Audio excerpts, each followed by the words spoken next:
एक साइको तो एक मजाक है, आपकी बदकिस्मती में अगर आ गया तो आपका बनाने वाला मैं।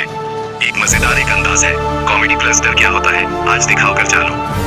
हाँ हाँ हाँ हाँ हाँ, इलाके का सबसे मशहूर ढाबा पप्पू चिकन कॉर्नर। शाम का वक्त था और हर तरफ कढ़ाइयों की छन और भुने हुए चिकन की महक फैली हुई थी।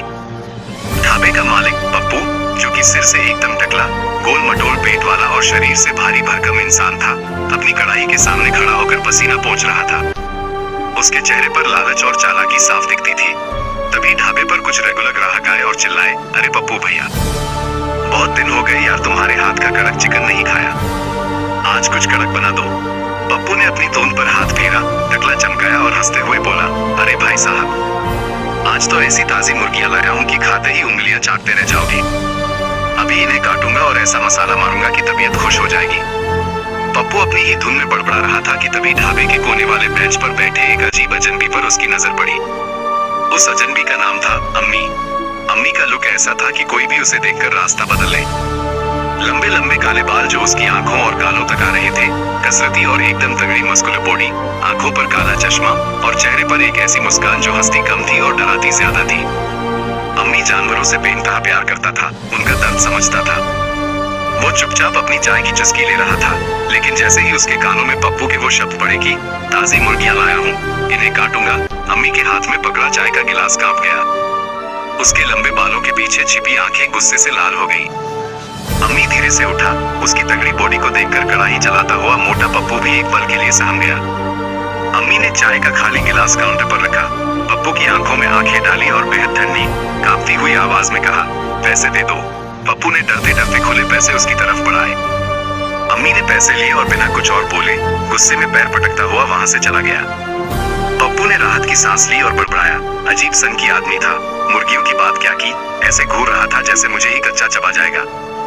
वक्त बीता, रात के 12 बज चुके थे। ढाबा बंद हो चुका था, हर तरफ सन्नाटा था। पप्पू अपने ढाबे के पीछे बने छोटे से कमरे में अपनी पत्नी के साथ गहरी नींद में सो रहा था और उसकी खर्राटों की आवाज पूरे कमरे में गूंज रही थी। तभी अचानक कमरे का दरवाजा एक जोरदार झटके के साथ खुला। भड़ाम! पप्पू घबराकर उठ बैठा, उसकी मोटी तोंद डर के मारे ऊपर नीचे होने लगी। कमरे के दरवाजे पर कोई खड़ा था। बाहर चांद की रोशनी में उस शख्स का साया बेहद डरावना लग रहा था। लंबे बाल हवा में उड़ रहे थे, चौड़ी कसरती छाती तनी हुई थी और हाथ में एक मोटा चमड़े का पट्टा था। वो कोई और नहीं, अम्मी था।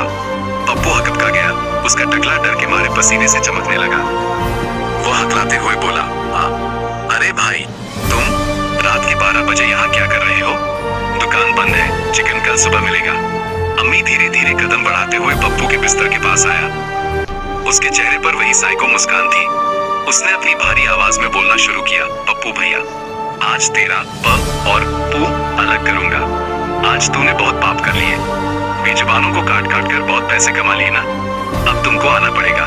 मैं यमराज, गरुड़ पुराण के अनुसार आज तेरे शरीर से ऐसी आत्मा निकालूंगा कि तू सोच भी नहीं सकता।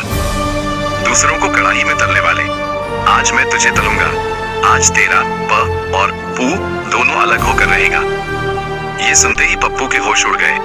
वो बिस्तर पर ही हाथ जोड़कर रोने लगा, उसकी तोंद थर थर कांपने लगी। वो चिल्लाया, अरे भाई, अरे अम्मी भाई, मुझे छोड़ दो, गरुड़ पुराण बीच में मत लाओ यार। मेरी लुगाई है, वो बेचारी क्या खाएगी? मेरे छोटे छोटे बच्चे हैं, मुझे बख्श दो। मैं आगे से मुर्गी नहीं काटूंगा, कसम से पनीर बेचूंगा। लेकिन अम्मी पर कोई असर नहीं हुआ। उसने अपनी जेब से एक अजीब सी सुई निकाली। उसने पप्पू की तरफ देखते हुए एक साइको हंसी हंसी, हाँ, तेरी लुगाई क्या खाएगी ये अब यमराज तय करेगा। रो मत पप्पू, गरुड़ पुराण में मोटे पापियों के लिए विशेष सजा है। पप्पू अपनी लुगाई की दुहाई देता रहा, गिड़गिड़ाता रहा, लेकिन अम्मी ने एक झटके में अपना काम तमाम कर दिया। पप्पू के हलक से चीख तक न निकल पाई। अम्मी कमरे की खिड़की से हवा की तरह गायब हो गया। अगली सुबह हो गई। सुबह के 9 बज चुके थे, लेकिन पप्पू चिकन कॉर्नर पर हमेशा की तरह हलचल नहीं थी। ढाबे के मेन गेट पर एक बड़ा सा ताला लटका हुआ था। आसपास के दुकानदार और ग्राहक जमा होने लगे। सब हैरान थे कि हमेशा सुबह सुबह उठने वाला पप्पू आज दुकान क्यों नहीं खोला। तभी किसी ने पीछे के कमरे का दरवाजा खुला देखा और अंदर का मंजर देखकर उसकी चीख निकल गई। कुछ ही देर में वहां पुलिस की गाड़ियां पहुंच गईं। सायरन की आवाज से पूरा इलाका गूंज उठा। इंस्पेक्टर ने कमरे की जांच की और बाहर आकर बाकी पुलिस वालों से बोला, ये किसी आम चोर का काम नहीं है। जिस बेरहमी और अजीब तरीके से इस मर्डर को अंजाम दिया गया है, ये साफ साफ किसी खतरनाक साइको सीरियल किलर का काम लगता है। पूरे इलाके की नाकेबंदी करो। भीड़ में हाहाकार मचा हुआ था। लोग डर के मारे कांप रहे थे कि उनके बीच कोई सीरियल किलर घूम रहा है। लेकिन उसी भीड़ के ठीक पीछे एक पेड़ की छांव में खड़ा होकर एक शख्स चश्मा लगाए ये सारा तमाशा देख रहा था। उसके लंबे बाल हवा में लहरा रहे थे और उसके हाथ में एक चेन थी जिससे एक बेहद वफादार और तगड़ा काला कुत्ता बंधा हुआ था। वो अम्मी था।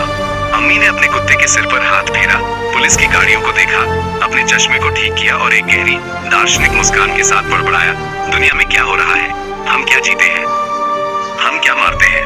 आज के बाद इस दुनिया में कुछ भी खाने से पहले 100 बार सोचना कि क्या तुम किसी को खा रहे हो या कोई तुम्हें खाने की तैयारी कर रहा है। अम्मी ने अपने कुत्ते को इशारा किया और दोनों चुपचाप उस भीड़ और पुलिस के पीछे से होते हुए सुनसान गलियों में गायब हो गए। पीछे सिर्फ रह गया था पप्पू के ढाबे का सन्नाटा और हवा में गूंजती अम्मी की वो आखिरी डरावनी बात,